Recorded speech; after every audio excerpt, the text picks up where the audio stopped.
Hoje nós estaremos iniciando mais uma série em nossa igreja. O nome da série é Cartas de João. As marcas de uma igreja madura. Nós vamos, ao longo desta série, expor a carta de 1ª, 2ª e 3ª João. E por que para nós é importante estas cartas? Nós vivemos em uma era onde nós nos acostumamos em colocar filtros. Nas redes sociais, nós queremos escolher sempre o melhor ângulo, a melhor luz, colocar o melhor filtro, porque, de uma certa forma, queremos esconder as imperfeições, seja do nosso rosto, seja do ambiente. Hoje, na era da inteligência artificial, até se coloca lá, retire isso do cenário, mude isso para que a foto, para que a imagem fique mais apresentável. E de uma certa forma, todos nós até entendemos isso e até elogiamos muitas fotos, mesmo que tenha filtros. O problema é quando trazemos os filtros para a nossa vida espiritual. Porque nós gostamos da ideia de nós parecermos bons cristãos. E muitas vezes evitamos encarar o que de fato significa seguir ao Senhor Jesus Cristo. E aqui está o perigo. Por causa desses filtros na nossa vida cristã, muitos já não sabem ao certo quem são diante de Deus. E alguns podem viver até constantemente com uma dúvida do tipo: será que eu sou realmente salvo? Será que eu tenho vida eterna? Será que Deus me ama?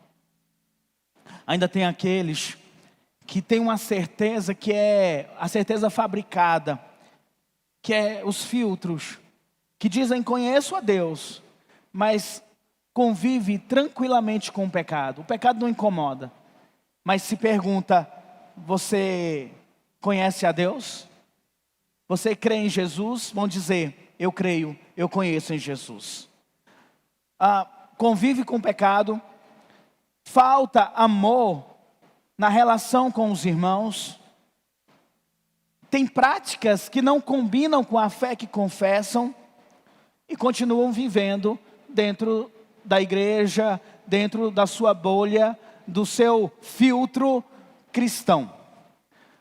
É aqui que a carta de João, ela entra.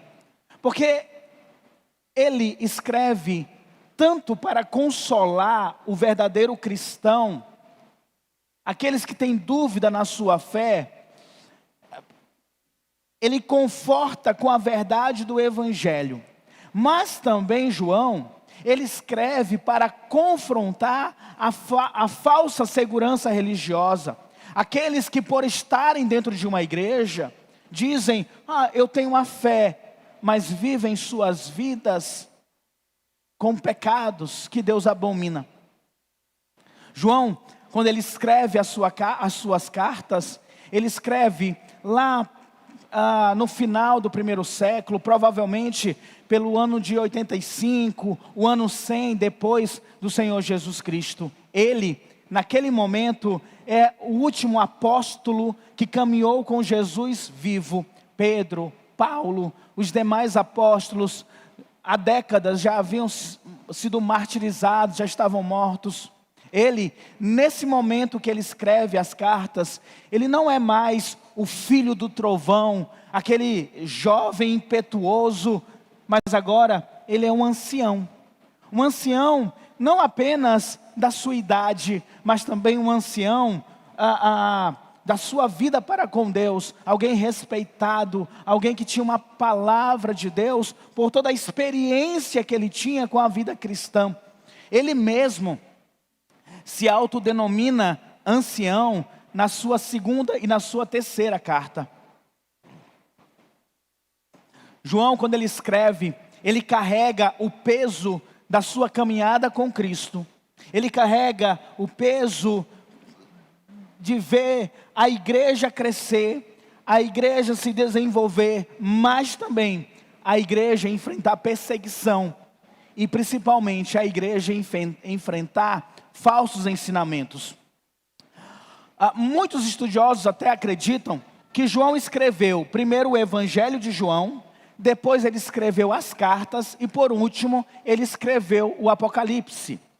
Nós não sabemos ao certo porque entre as cartas pode ser que João tenha escrito Apocalipse, mas de qualquer forma as cartas de João funcionam como um fechamento pastoral. Ele resume tudo o que ele aprendeu em décadas de ensino do Espírito Santo e ensino do próprio Senhor Jesus Cristo. Quando elas foram escritas, João já não estava combatendo os problemas da primeira geração dos cristãos. Ele estava combatendo os problemas da segunda geração da igreja. Na primeira geração, nós temos o desafio, por exemplo, de combater o legalismo judaico. E nós vemos isso nas cartas de Paulo. Mas, quando João escreve suas cartas, ele fala muito mais de um problema que estava acontecendo dentro das igrejas, que era o surgimento de falsas ideias sobre o Senhor Jesus Cristo e sobre a vida cristã. Havia pessoas com tendências que depois, alguns anos depois, seriam associados ao gnosticismo e o docentismo, e eles diluíam, eles diminuíam a importância do corpo do Senhor Jesus Cristo, eles separavam a espiritualidade da obediência prática e negavam uma vida em obediência ao Senhor. Isso estava entrando dentro da igreja. O enfraquecimento da verdade de quem é o Senhor Jesus Cristo e por que Ele veio em carne. É por isso que João é tão enfático logo no capítulo 1, versículo 1. O que ouvimos, o que vimos com os nossos olhos, o que as nossas mãos tocaram, ele está afirmando, Jesus foi real, eu vi Jesus, eu conversei com Jesus, eu toquei Jesus, ele era de carne e osso. Mas o principal perigo para aquela igreja, aquelas igrejas que ele escreveu as cartas, eram que alguns mestres, falsos mestres, haviam entrado no meio da comunidade, estavam confundindo os irmãos. Isso trazia insegurança, algumas vezes arrogância espiritual e também uma comunhão entre irmãos que estava ferida. João, em suas cartas, ele é pastoral, mas assim como Tiago, ele também é bem direto. Ele quer derrubar os filtros de uma aparência de cristão. Ele quer revelar o Cristo verdadeiro, a vida na luz, a confissão de pecado, amor aos irmãos e a segurança verdadeira em Deus. Nós estamos, meus irmãos, diante... Provavelmente não, eu acho que eu posso até afirmar com segurança, das últimas palavras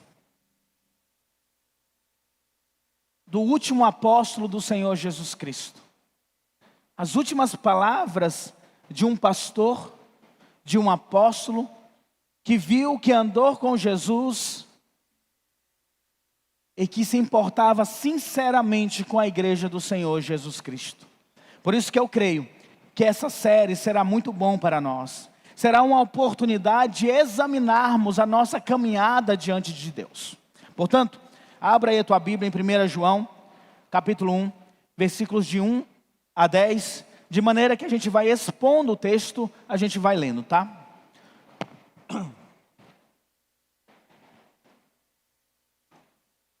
Nós veremos hoje que um cristão maduro não vive de aparência. Ele crê no Cristo verdadeiro, anda na luz, confessa o pecado e descansa no sangue de Jesus. E o primeiro ponto dessa mensagem é que sem um Cristo verdadeiro, a fé vira apenas uma aparência. Coloca teu olho aí no texto da palavra de Deus. 1 João capítulo 1, versículos de 1 a 4.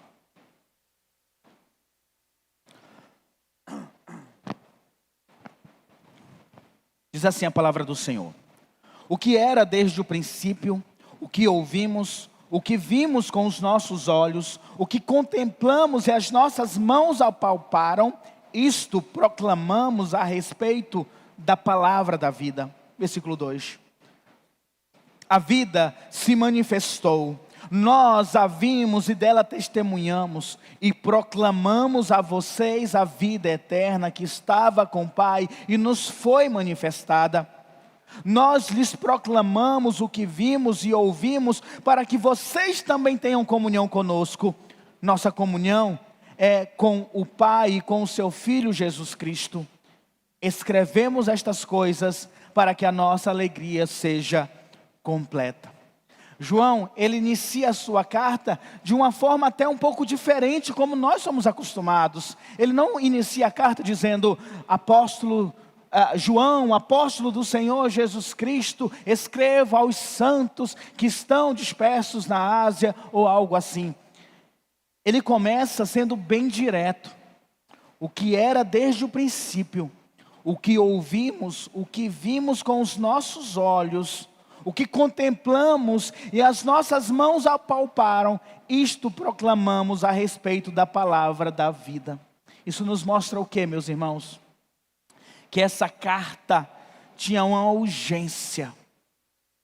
João, ele é muito direto com aqueles que iriam receber a carta. Ele não se preocupou em fazer uma saudação. Ele foi direto naquilo que de fato importava para ele, para aqueles irmãos ouvirem. João estava escrevendo para uma igreja ameaçada pelo falso ensino, por pessoas que falavam de Deus, mas estavam distorcendo quem Jesus é e como a vida do cristão deveria ser vivida. Então Jesus não perde tempo. Ele começa estabelecendo o fundamento de tudo. E ele aponta para quem? Para Cristo. Antes dele falar de pecado, antes dele falar de luz e trevas, antes dele falar do amor entre os irmãos, João começa falando de Jesus. E isso logo nos ensina algo essencial. A vida cristã não começa em nós e nem é sobre nós, começa em Cristo. Às vezes, como pastor, e muitas vezes aconselhamos,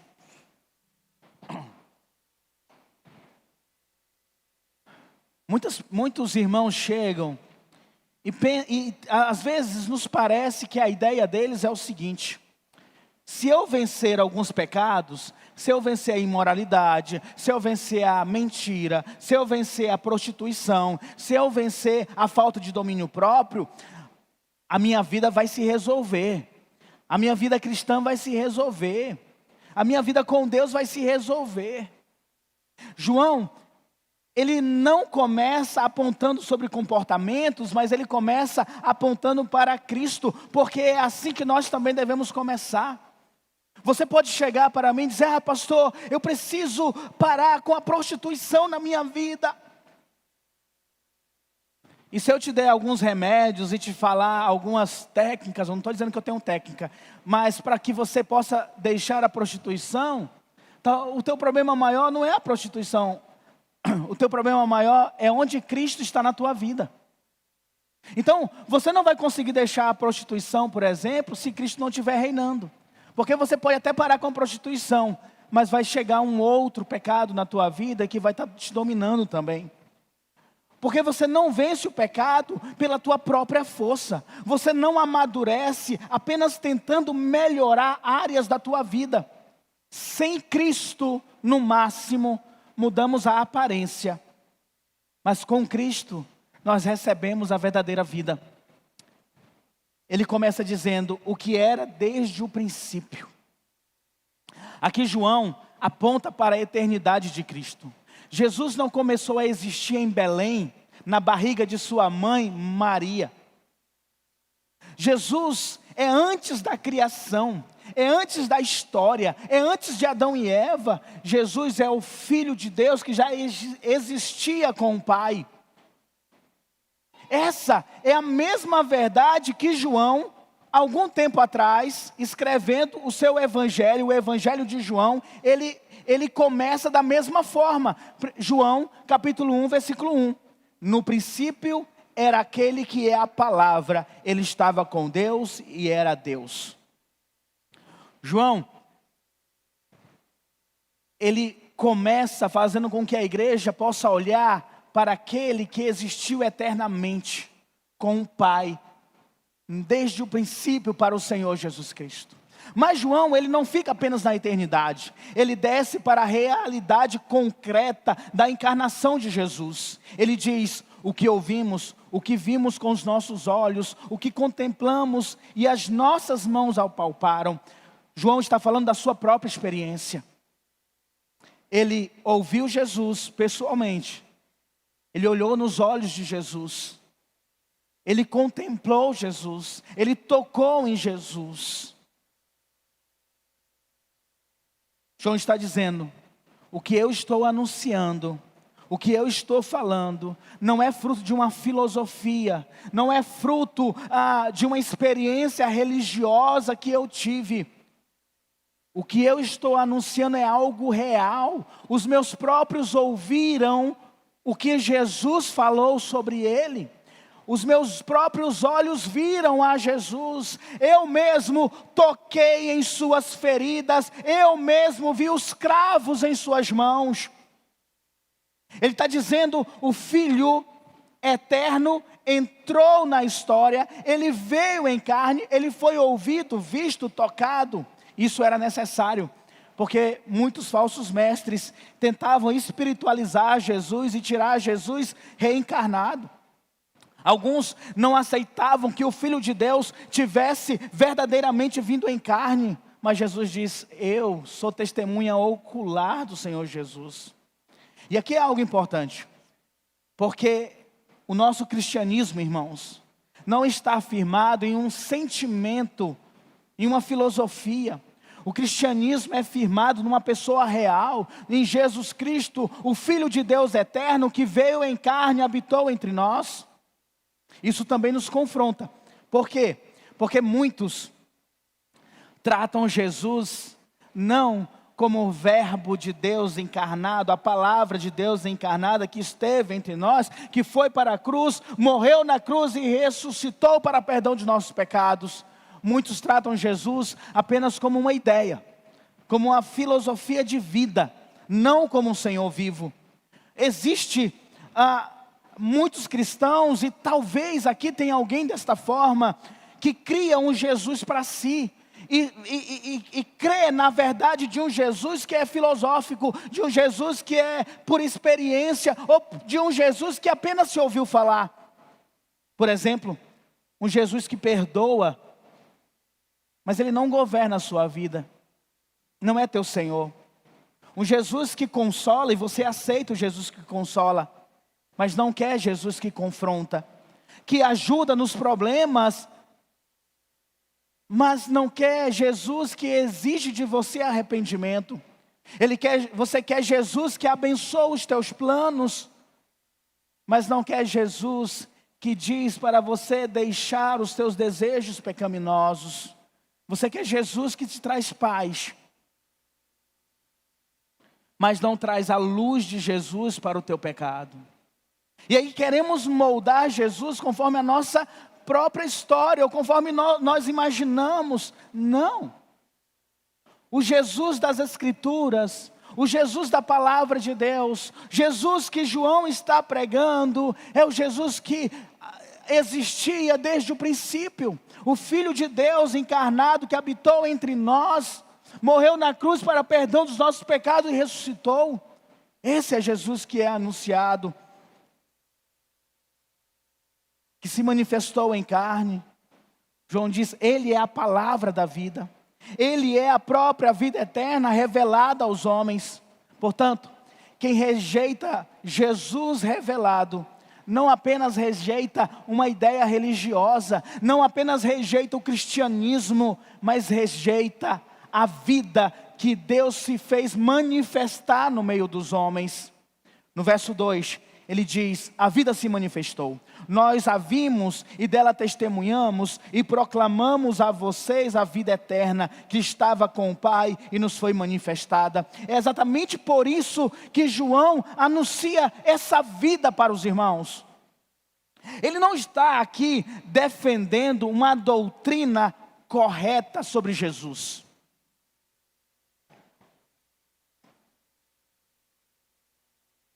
Ele está falando de algo concreto, algo real. Essa vida que estava com o Pai foi manifesta, se fez manifesta no Senhor Jesus Cristo.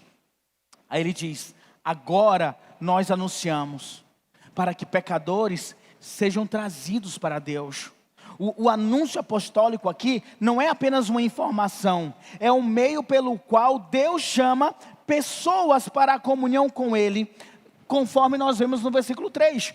Nós lhe proclamamos o que vimos e ouvimos, para que vocês também tenham comunhão conosco. Nossa comunhão é com o Pai e com seu Filho Jesus Cristo. Aqui João mostra o propósito do anúncio dos apóstolos.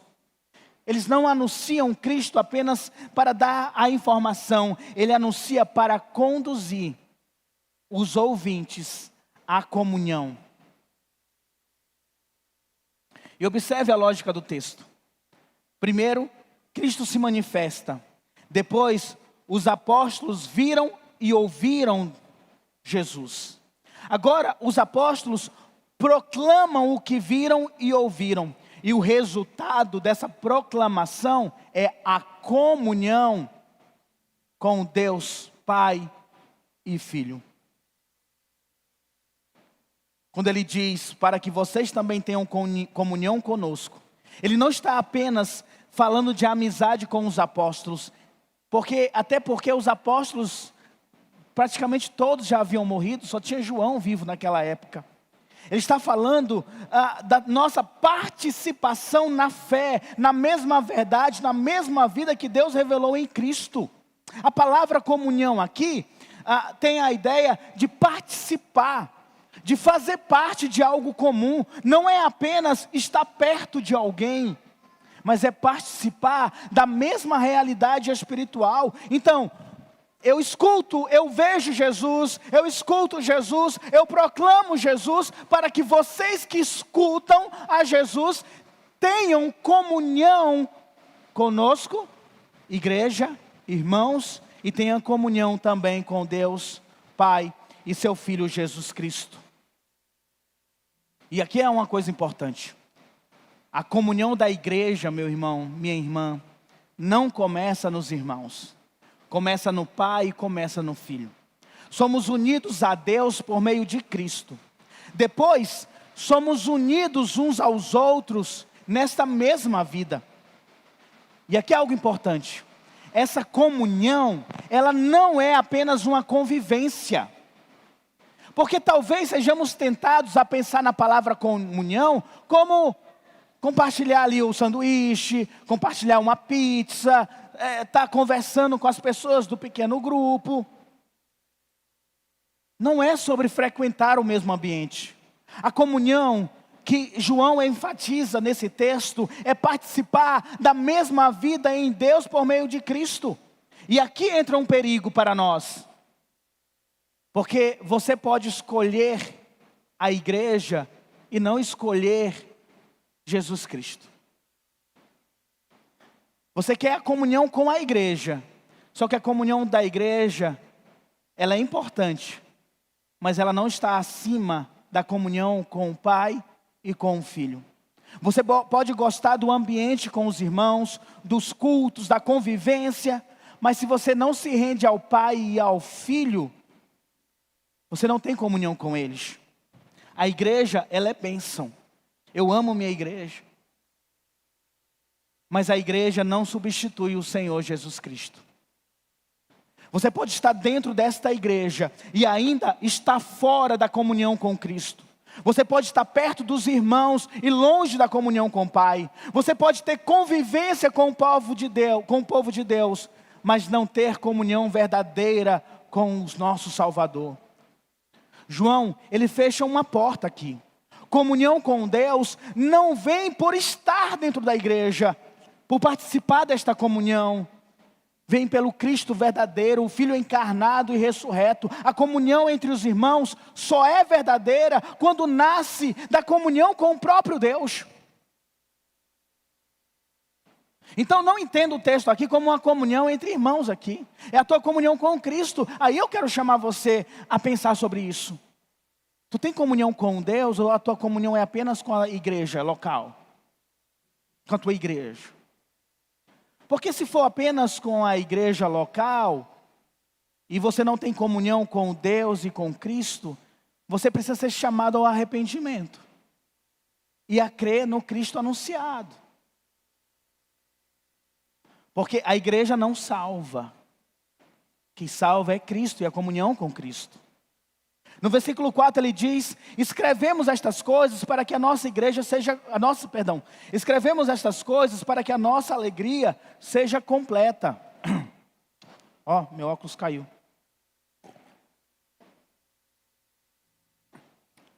Às vezes a lente do meu óculos diz assim: eu não quero mais ficar aqui, eu vou pular. Aí ela sai, ele caiu e quebrou.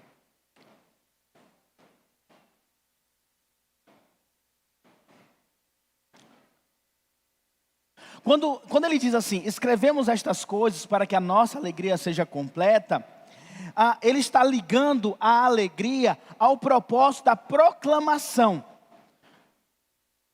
Quando os ouvintes recebem o testemunho dos apóstolos, o testemunho de Cristo ressurreto, essas pessoas que escutam a palavra do Evangelho, elas são trazidas à comunhão com o Pai e com o Filho.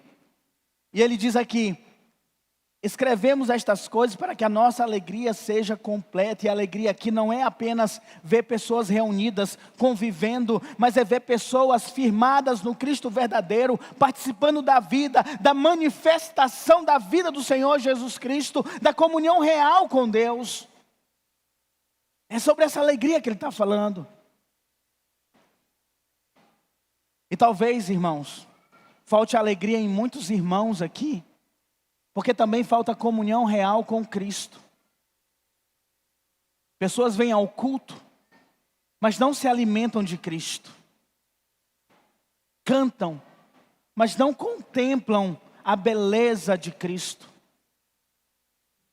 Servem nos ministérios, mas não conseguem descansar em Cristo. Ouvem a palavra de Deus, mas não se rendem a Cristo. Mantêm a aparência de um cristão, mas distantes da vida. A nossa alegria só é completa na comunhão real com Deus por meio de Cristo. E talvez a sua alegria não esteja completa hoje, não é porque a igreja é ruim, ou porque o irmão não é legal, ou porque estou tendo problemas em casa. No mundo a gente vai ter aflição, Jesus já disse isso. Mas talvez porque você não tenha comunhão com Deus e o seu Filho. Quando Paulo disse à igreja de Filipenses, alegrei-vos, e mais uma vez te digo alegrei-vos, ele estava preso, ele poderia ser morto. Então a nossa alegria não depende de coisas aqui, mas depende da nossa comunhão com o nosso Pai, e da comunhão de ver pessoas crendo no Senhor Jesus Cristo como um único e suficiente Salvador. João está chamando você para olhar para Cristo, não para um Cristo que é inventado, ou para um Cristo que você cria na tua mente, ou o Cristo que você deseja crer, mas no Cristo da palavra, no Cristo anunciado, no Cristo verdadeiro, eterno, encarnado, manifestado, anunciado pelos apóstolos, aquele que é a vida. Agora vamos para o segundo ponto, e é o último ponto, só 2 pontos. Sem vida na luz, a fé vira uma mentira. Vamos ler os versículos de 5 a 10. Esta é a mensagem que dele ouvimos e transmitimos a vocês. Deus é luz, nele não há treva alguma. Se afirmamos que temos comunhão com ele, mas andamos nas trevas, mentimos e não praticamos a verdade. Se porém andarmos na luz, como ele está na luz, temos comunhão uns com os outros, e o sangue de Jesus, seu Filho, nos purifica de todo pecado. Se afirmamos que estamos sem pecado, enganamo-nos a nós mesmos, e a verdade não está em nós. Se confessarmos os nossos pecados, ele é fiel e justo para perdoar os nossos pecados e nos purificar de toda injustiça. Se afirmamos que não temos cometido pecados, fazemos de Deus um mentiroso, e sua palavra não está em nós. Quando ele termina o versículo 4, que ele vem falando de comunhão, depois ele fala de alegria, Você poderia esperar que a continuação de João fosse algo mais leve, um tom mais leve, que ele vem falando de comunhão, de alegria, mas no versículo 5, ele muda uma chave. E ele diz: Deus é luz, nele não há treva alguma. E ele diz ainda: essa mensagem eu ouvi do próprio Senhor Jesus. Deus é luz. Isso significa que Deus ele é santo, puro, verdadeiro, justo, sem engano, sem pecado, sem qualquer mistura com trevas. E ele diz: nele não há treva alguma. Não existe um lado que Deus vai negociar com o pecado, que aceita o pecado. Não tem condições dele aceitar um pecado.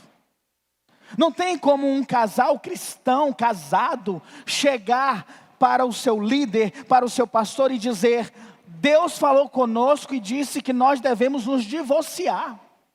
Não tem possibilidade de ser voz de Deus, porque Ele não negocia com o pecado.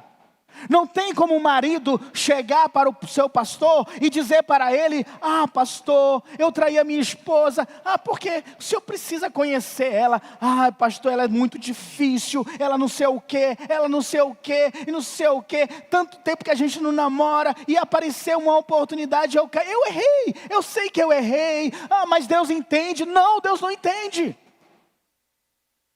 Não há negociação com o pecado.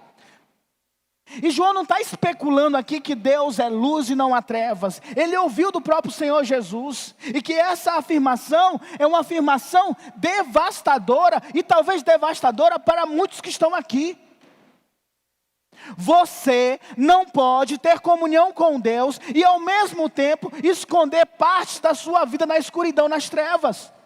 Você não pode afirmar que tem comunhão com Deus e viver em prática de pecado. Luz e trevas não tem nenhum acordo. Quando a luz de Deus entra, ela expõe o pecado, derruba a mentira e chama tudo para a verdade da sua palavra. E as trevas só correm. E trevas aqui, meu irmão, é uma vida que, entre aspas, escondida de Deus. Trevas aqui é pecados que são protegidos por você. Talvez ninguém saiba, só você, Deus, o diabo, os anjos e todas as regiões celestiais. Práticas que você tem, que você assiste, que você conversa, que você acessa, que é oculta, que o teu pastor não sabe, os teus irmãos não sabem, e você finge que Deus também não sabe. É desejos que são alimentados, desculpas repetidas, pessoas que se recusam a entregar áreas de sua vida ao Senhor. Não é simplesmente um pecado, é uma vida que se entrega ao pecado. E aí João, ele vem desmontar 3 mentiras que podem aparecer no meio dos meus irmãos. E a primeira delas é no versículo 6. Se afirmamos que temos comunhão com Ele, mas andamos nas trevas, mentimos e não praticamos a verdade. Esta é a pessoa que faz a afirmação correta. Eu tenho, afirmação correta, eu tenho, e nós esperamos que essa afirmação seja para todos. Eu tenho comunhão com Deus. Só que vive uma vida errada, anda nas trevas. Diz que conhece a Jesus, diz que é cristão, mas ao mesmo tempo anda nas trevas. João aqui não está falando de perfeição, porque eu peco também, nós pecamos. Nós vamos falar sobre isso. Aquele que diz que não tem pecado é mentiroso. Mas ele está falando aqui de direção. Andar nas trevas não é tropeçar no escuro. Andar nas trevas é caminhar deliberadamente em direção à escuridão. É fazer do pecado um endereço que você procura, que você vai atrás. João, ele não ameniza, ele diz assim: você que diz que tem comunhão com Deus, mas tem comunhão com as trevas, você está fazendo o quê? Você é um mentiroso. Você que diz que tem comunhão com Deus, mas não ama a sua esposa como Cristo amou a igreja, e não se preocupa em entregá-la santa, em entregá-la sem rugas diante do Senhor Jesus Cristo, como o pastor Wallace falou aqui, de pegar Deus entregou para você a esposa, e entregar a sua esposa para Deus melhor de como Ele te entregou. Talvez João, ouvindo a tua história, ele possa dizer o seguinte para você: você é um mentiroso, dizendo que tem comunhão com Deus. Não é imaturidade, irmão. Não é uma fraqueza. Não é, eu estou em um processo na minha vida.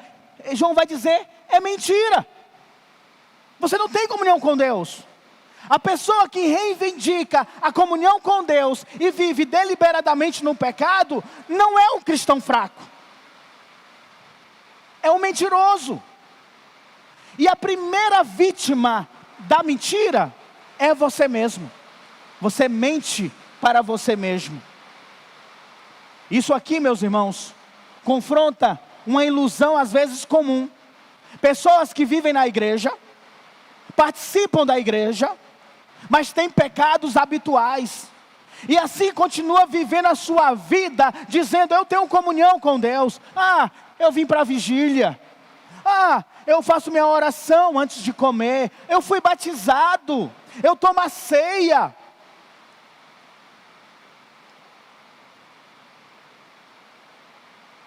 Aí a pessoa diz, eu tenho comunhão com Deus, pastor,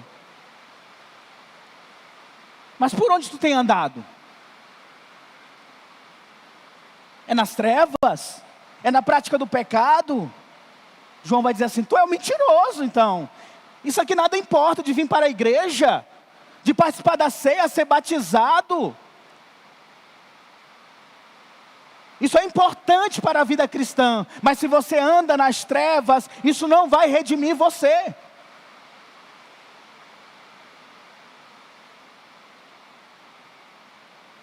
Preste atenção nessa frase. Não há lugar mais perigoso do que estar nas trevas, achando que está na luz. Você está mentindo para você mesmo. Mas João, ele não apenas dá o diagnóstico, ele mostra a mentira, mas ele aponta o caminho, a solução. Versículo 7. Se porém andarmos na luz, como Ele está na luz, temos comunhão uns com os outros, e o sangue de Jesus, seu Filho, nos purifica de todo o pecado. Andar na luz aqui, não é um crente sem pecado, tá? Até porque, esse que anda na luz, o sangue de Jesus vai purificar ele de todo o pecado. Mas andar na luz, é ser um cristão verdadeiro diante de Deus. É saber da realidade do pecado, e ser alguém que se arrepende constantemente. É alguém que está vigilante por onde está caminhando, porque o diabo anda ao derredor buscando a quem possa tragar. É alguém que se humilha diante do trono da graça de Deus, clamando por misericórdia diariamente, porque sabe que o pecado, a lei do pecado ainda está aqui. Viver na luz é confessar o pecado, é abandonar as trevas, depender do sangue precioso de Jesus, é trazer a verdade da palavra de Deus para a sua vida, é parar de tratar pecado como uma fraqueza, ou como uma recompensa. Já viram isso? Você sofre uma grande desilusão, o que você vai fazer? Vou pecar. O jovem que passou um ano sem ver pornografia, sofreu uma grande desilusão na vida, ele vai se autocompensar, como? Voltando para o vômito. Isso não é fraqueza, irmão. É andar nas trevas. Toma cuidado com isso. Mas João, ele nos diz, se você andar na luz, o sangue de Jesus, seu Filho, nos purifica de todo pecado. E somos chamados constantemente a pedir perdão dos nossos pecados e retornar e voltar para Cristo e clamar, levantar nossas mãos pecadoras para Ele, para que haja perdão e andar na luz, para que o sangue dele nos purifique. Agora, tem algo interessante também, que ele diz assim: se andarmos na luz como Ele está na luz, temos comunhão uns com os outros. E essa comunhão aqui não é simplesmente, como eu já falei, amizade, convivência, afinidade. É a comunhão da participação comum na vida em Deus e com Cristo. Nós somos unidos uns com os outros, porque primeiro nós somos unidos a Cristo. Eu sou unido com você, não é porque você torce para o São Paulo, que até perdeu feio hoje, eu acho. Eu tenho comunhão com você, não é porque nós gostamos de ir no FFF Meu Peixe e comer ali uma caldeirada. A minha comunhão contigo, em primeiro lugar, é porque nós temos comunhão com o nosso Pai, com o nosso Deus. Isso nos faz sermos irmãos. Irmãos. Temos o mesmo Espírito Santo de Deus. Quando andamos na luz, nós também temos comunhão com outros irmãos que andam na luz. Mas quando há um irmão nosso, aqui, anda em trevas, ele rompe a coerência da comunhão com Deus e também fere a comunhão com o corpo. Então não pense você que o teu pecado escondido que ninguém vê é algo particular e é um problema teu, que ninguém tem a ver com isso. O texto está dizendo que não é. Você fere também a comunhão com o corpo do Senhor Jesus Cristo. Mas quando nós andarmos na luz, a nossa comunhão, ela será fortalecida. Aí eu quero chamar você.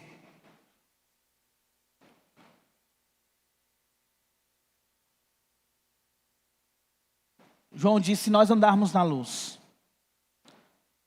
a promessa é: o sangue de Jesus, seu Filho, nos purifica de todo o pecado. Então, pare de mentir para você mesmo, pare de proteger o seu pecado de estimação, e vem para a luz. Porque é somente na luz que o sangue de Jesus vai purificar o teu pecado. Será que adianta você estar nas trevas e aí tá, Senhor, me perdoa por esse pecado, mas você sabe, na tua cabeça tu já sabe que amanhã está na treva de novo? Aqui é uma mudança de posição, é sair da treva e ir para a luz, porque é na luz, é em Deus, é na comunhão com Deus e o seu Filho, que o sangue de Jesus nos purifica de todos os pecados. A segunda mentira, versículo 8. Se afirmarmos que estamos sem pecado, enganamos a nós mesmos e a verdade não está em nós. E aqui João confronta quem nega a própria condição pecaminosa. É a pessoa que sempre tem uma justificativa, sempre tem uma explicação, sempre alguém é culpado, nunca é o orgulho, nunca é a grosseria, nunca é a falta de perdão, nunca é o desejo pecaminoso, nunca é o mundanismo, nunca é a desobediência. Sempre existe um motivo para ela pecar e por isso essa pessoa, ela não se sente culpada. João diz: quem vive assim está enganando a si mesmo. E esse auto-engano é perigoso. Mas João também dá, depois de dar o diagnóstico, ele também dá a solução. Versículo 9. Se confessarmos os nossos pecados, Ele é fiel e justo para perdoar os nossos pecados, nos purificar de toda a injustiça.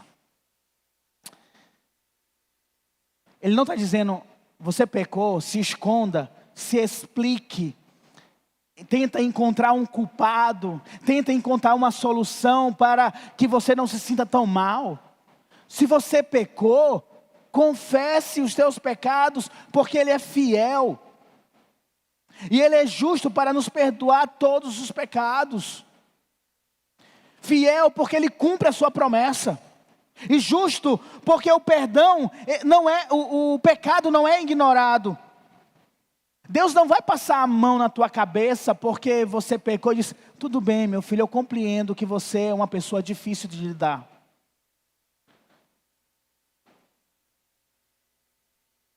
O teu pecado, ele é punido. e a punição do pecado no Senhor Jesus Cristo. O perdão de Deus, ele é justo, porque alguém pagou o preço. E quem pagou o preço não foi você, foi Jesus. E por isso nós somos chamados a correr para Ele.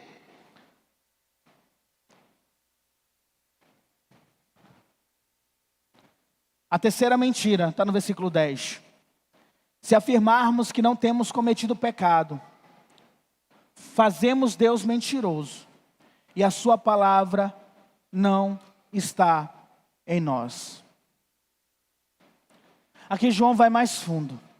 Ele não apenas fala de negar a condição pecaminosa, mas ele fala da pessoa que rejeita o diagnóstico de Deus sobre a sua vida.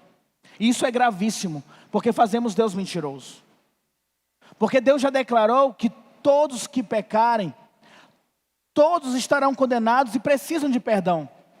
Que todos que pecam precisam da obra de Cristo, todos nós pecamos. Então quando alguém diz, na prática, eu não pequei, ou não é bem assim, isso não é pecado, ou vive no pecado, essa pessoa está dizendo, não ligo para esse julgamento de Deus, não vou me importar com o que ele faz, ou o que ele diz, isso não vai acontecer. A pessoa vive como se o pecado não fosse um problema. Essa pessoa não precisa dizer com a boca que Deus é mentiroso, mas ela diz com a sua vida. E isso é mais sério para pessoas que se dizem cristãos. Você sabe da verdade da palavra de Deus. Você vem para os cultos, você tem pequeno grupo, você tem acesso ao YouTube, você tem mensagens. Se não bastasse isso, tem o Instagram com algumas notinhas ali. Mas você vai lá e peca. Deus.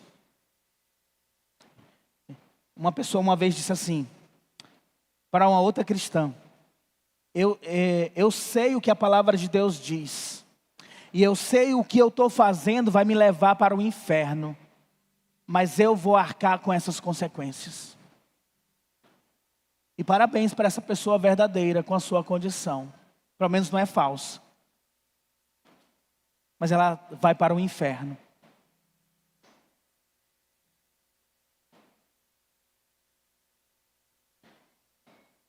João diz que quem faz essas afirmações, quem reivindica comunhão com Deus, enquanto ainda anda nas trevas, quem nega o pecado, quem faz de Deus mentiroso, está fora da verdade. E estar fora da verdade não é uma categoria neutra, não é dizer, eu não acredito nisso, como alguém disse uma vez para mim, pastor, eu não creio nisso. O problema é teu se você não crê. É verdade, é real, a Bíblia diz que é real, e você vai ter que arcar com as consequências nos últimos dias. Quando você nega a verdade do Evangelho, quando você estiver fora da verdade, você vai estar fora da vida eterna, fora da luz, fora da salvação. E se você estiver fora, você estará dentro de alguma coisa. Dentro do pecado, dentro da maldição do mundo, dentro das obras do diabo, dentro do caminho que leva ao inferno, ao lago de fogo e enxofre, da separação eterna de Deus. E eu preciso que você entenda isso, Deus é luz. Isso aqui não é uma metáfora bonita para que o pastor possa pregar aqui no culto e dizer Deus é luz. Essa é uma realidade que precisa ser levada a sério por você. Nele não há trevas. Quem está na luz não pode andar nas trevas. A mudança que Deus exige é radical. Não é um ajuste, não é uma aparência, não é um filtro, não é um autoconhecimento. É morte e ressurreição. É dizer, eu fui crucificado com Cristo, assim já não sou eu quem vive, mas Cristo vive em mim. Gálatas 2:20. Ou Romanos 6, versículo 4, fomos sepultados com Ele na morte pelo batismo, a fim de que vivamos uma nova vida. Ou ainda, 2 Coríntios 5,17, se alguém está em Cristo, é uma nova criatura. Então pare de tratar as trevas como uma moradia, como um endereço, como algo que você vai. Se Cristo vive em você, sua vida precisa ser trazida para a luz.